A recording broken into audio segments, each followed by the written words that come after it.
Assalamualaikum warahmatullahi wabarakatuh. Kami dari kelompok 2 yang beranggotakan Putri Amalia Arifin, Anissa Putri Dila, Rafael J. Huda Agnis, Amario Salsabila, Ahriyani, Karen Dolinski, dan Nurinda Sari akan mempresentasikan tentang buying, using, and disposing.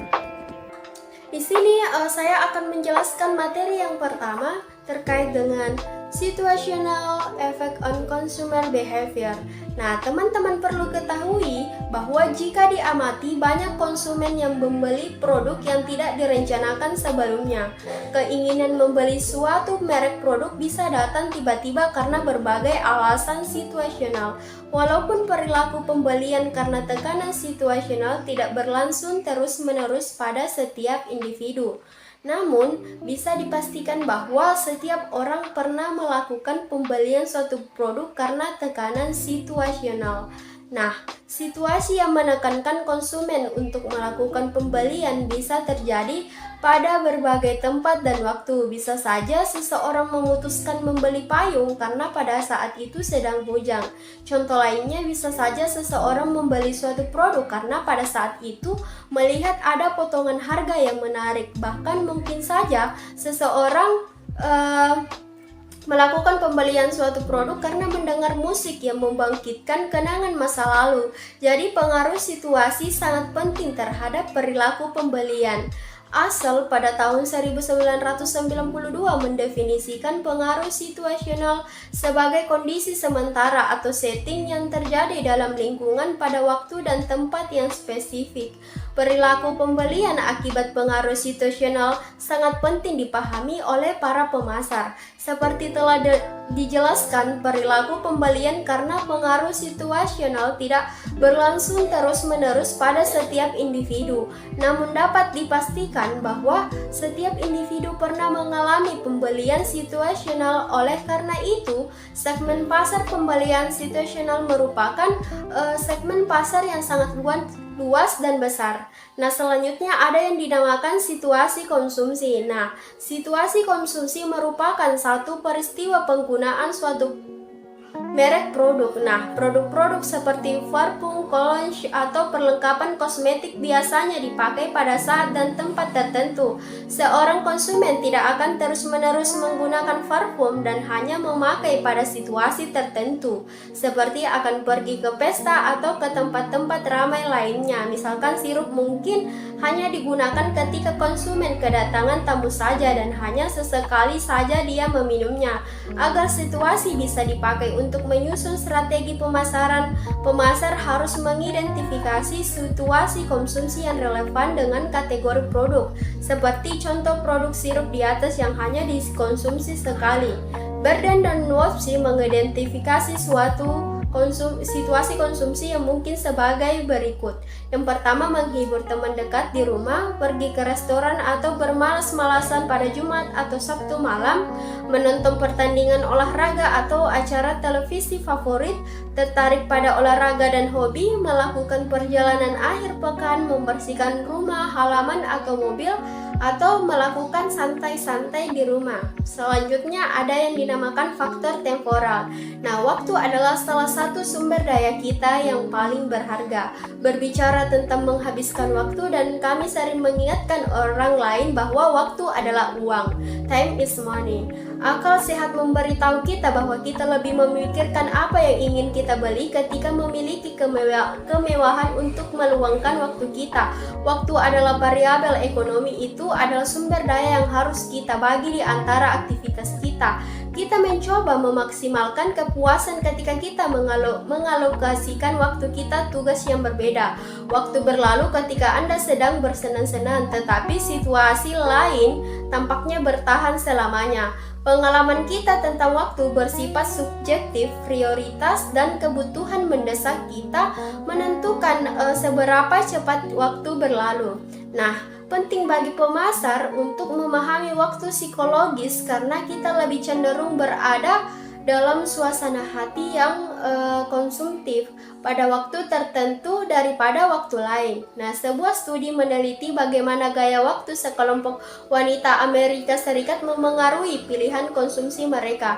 Para peneliti mengidentifikasi 4 Waktu dimensi sosial mengacu pada kategori keasasi individu atas waktu sebagai waktu untuk saya atau waktu bersama yang lain. Yang kedua, dimensi orientasi temporal menggambarkan signifikasi relatif individu yang melekat pada masa lalu. Yang ketiga, dimensi orientasi perencanaan mengacu pada gaya manajemen waktu yang berbeda yang bervariasi pada kontinu dan analitik spontan.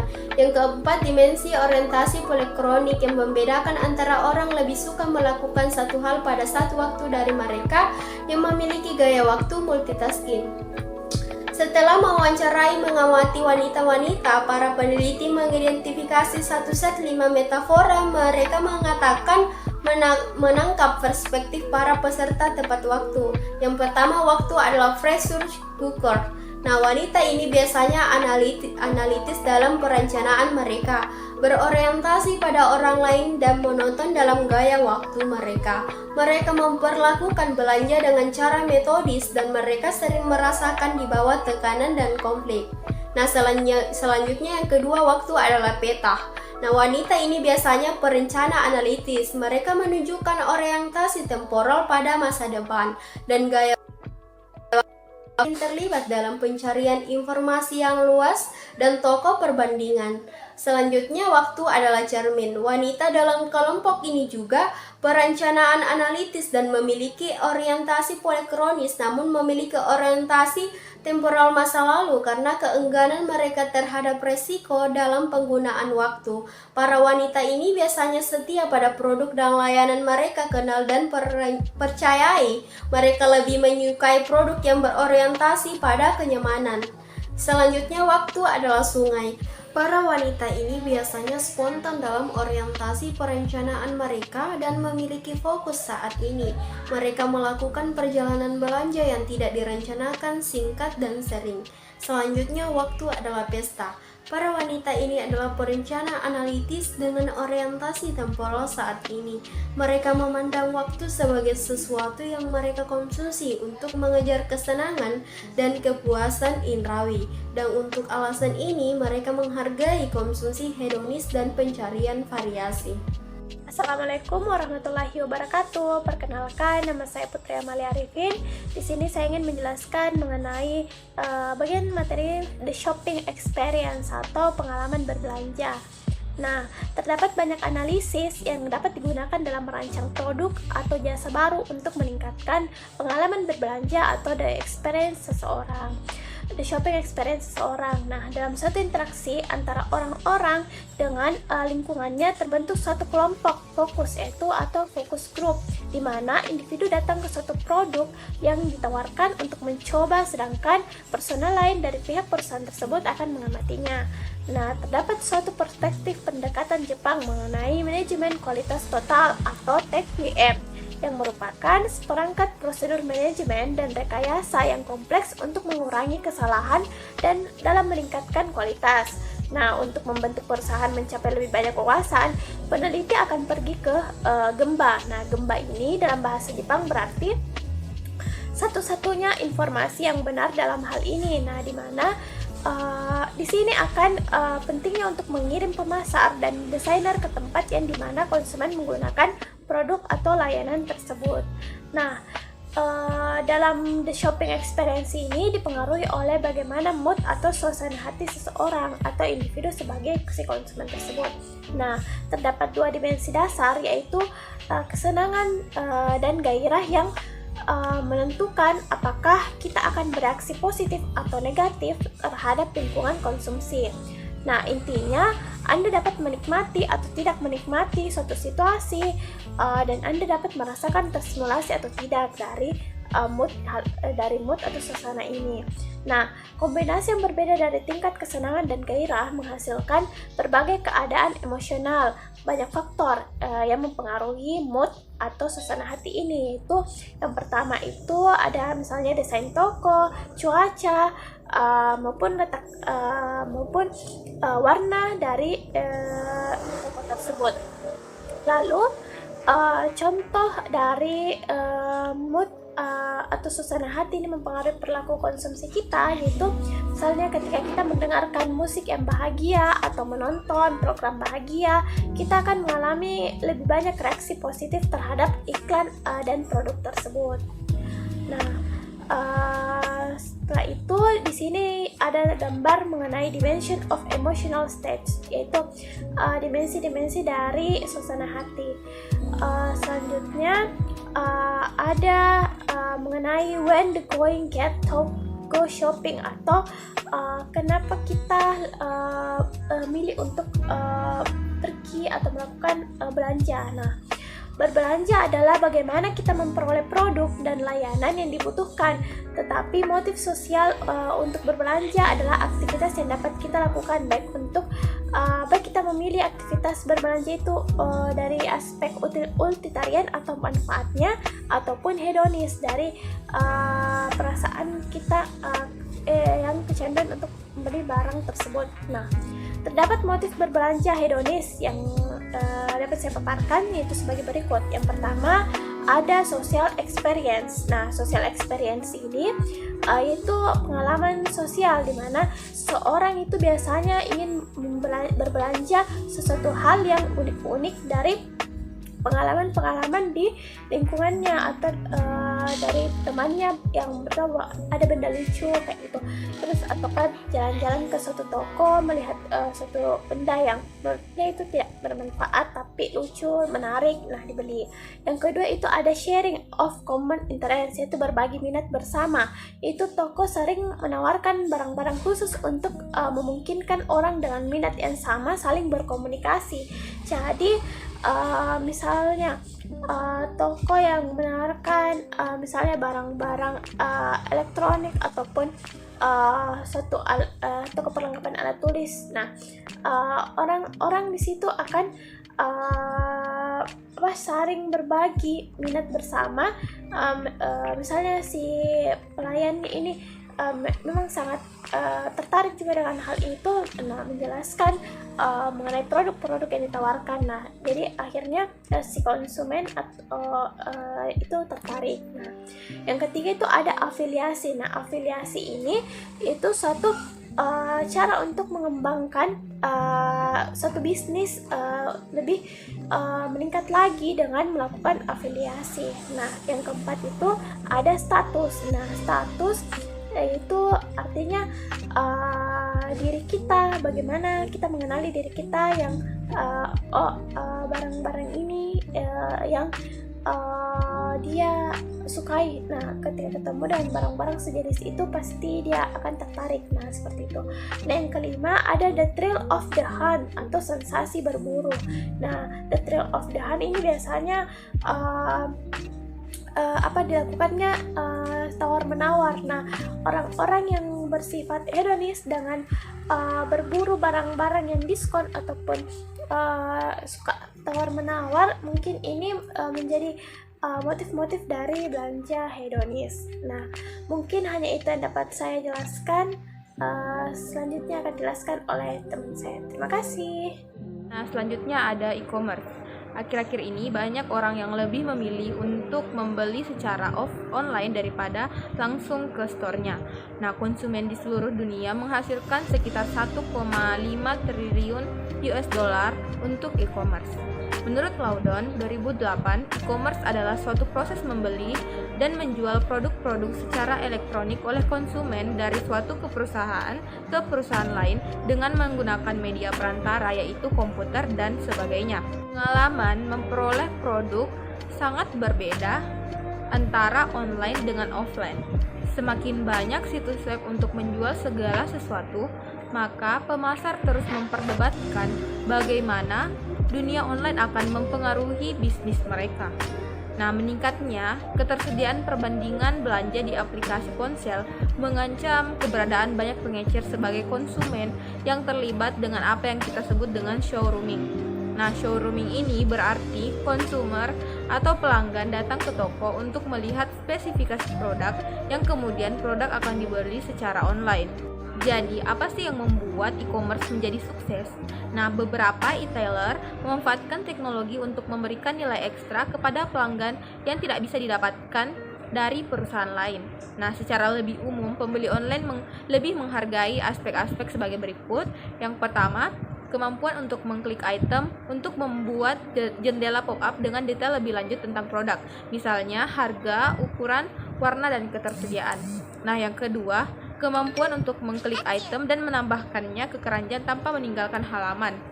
Nah, yang ketiga, kemampuan untuk merasakan barang dengan citra lebih baik, misalnya deskripsi produk lebih banyak dan lebih detail. Nah, selanjutnya kemampuan untuk memasukkan data yang terkait dengan pembelian pada satu halaman daripada melalui beberapa halaman checkout.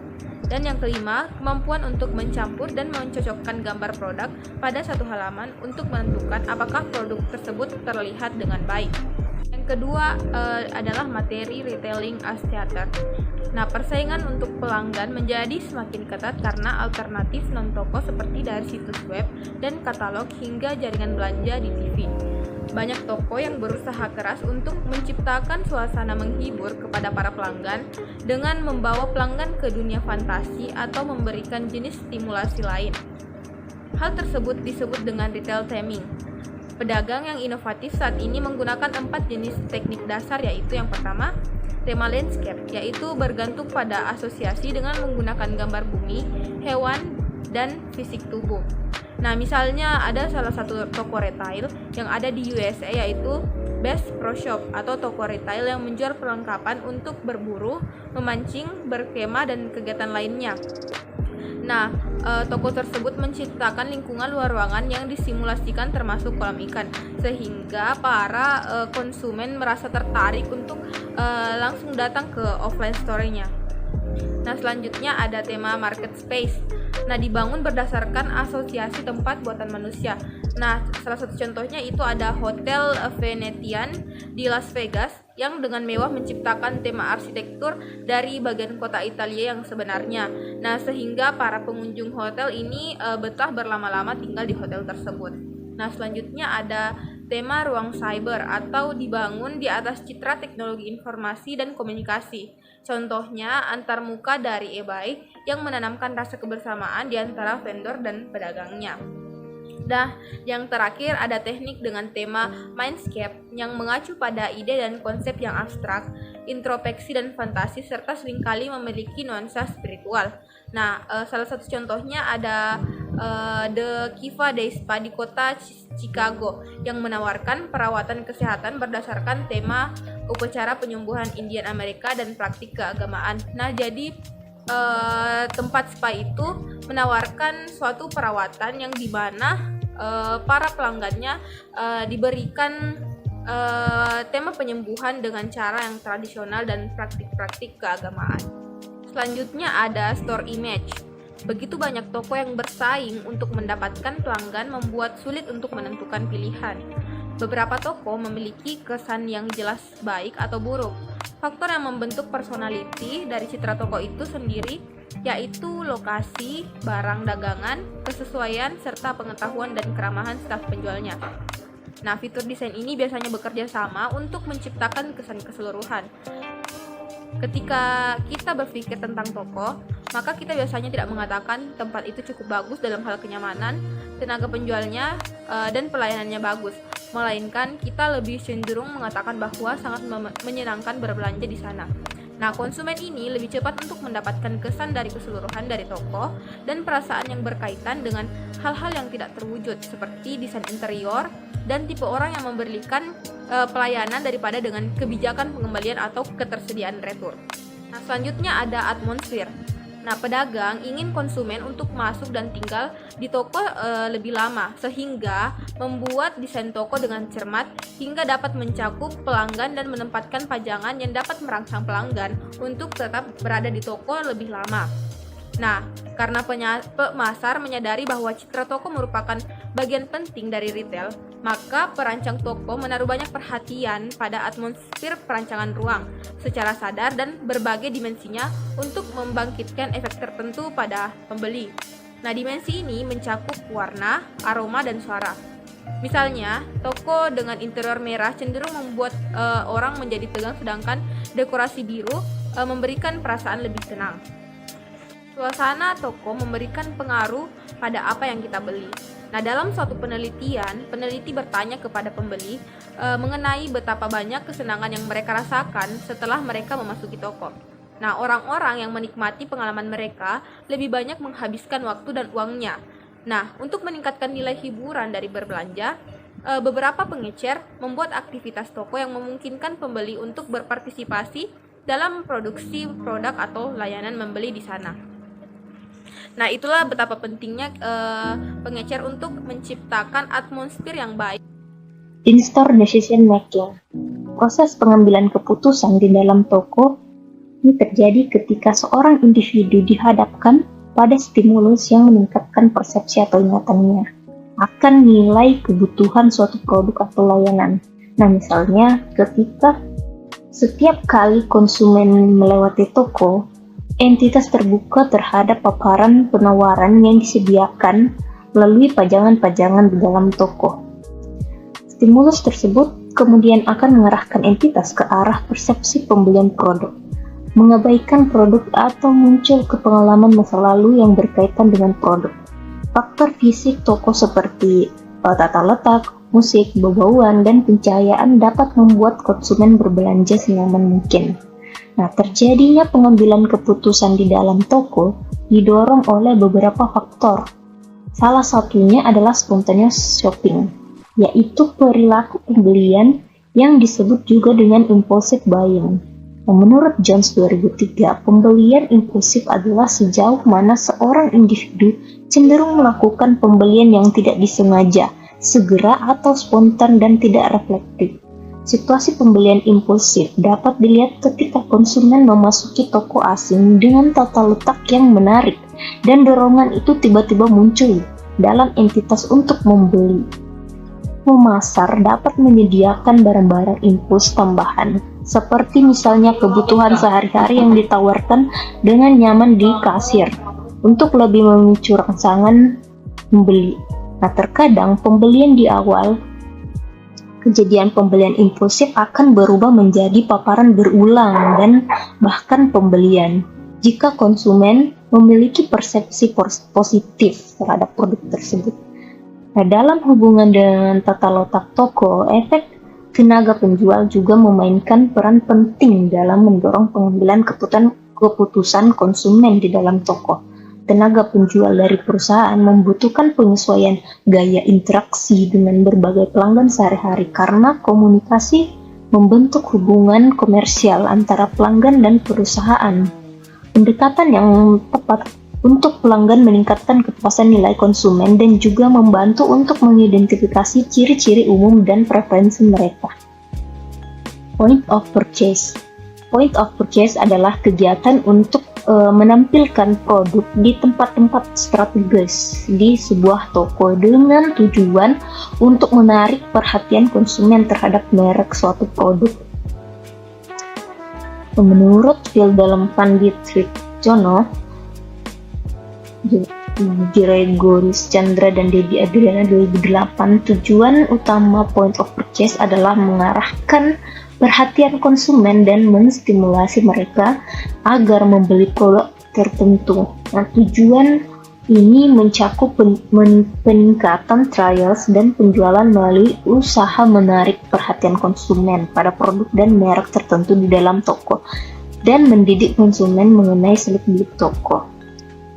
Promosi penjualan merupakan salah satu jenis komunikasi yang sering dipakai oleh pemasar sebagai salah satu elemen bauran promosi.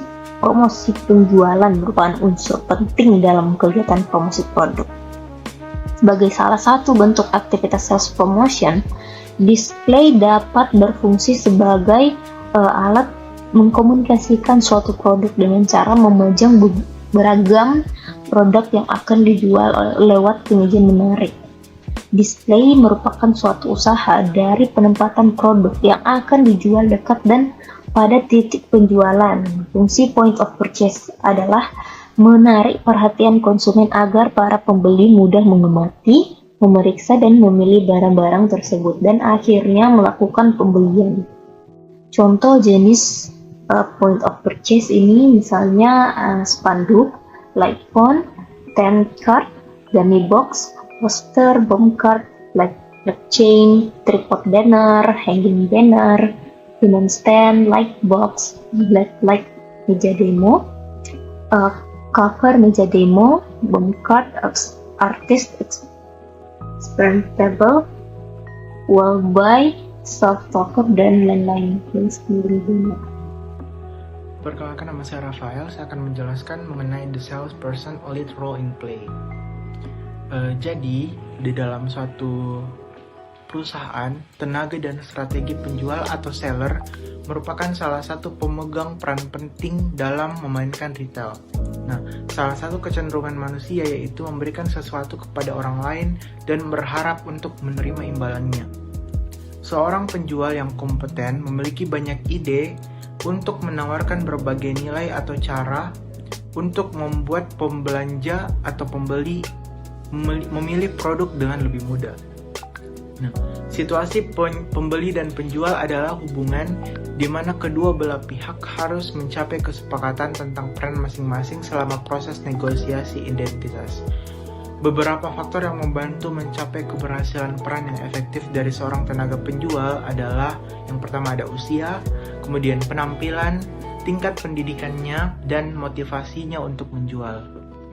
Selain itu, tenaga penjual yang handal dan efektif biasanya mengetahui sifat dan preferensi pelanggan mereka lebih baik daripada tenaga penjual yang lainnya, serta mereka juga mengetahui dan menyesuaikan pendekatan yang cocok yang kemudian mereka terapkan untuk memenuhi kebutuhan setiap pelanggan yang berbeda-beda.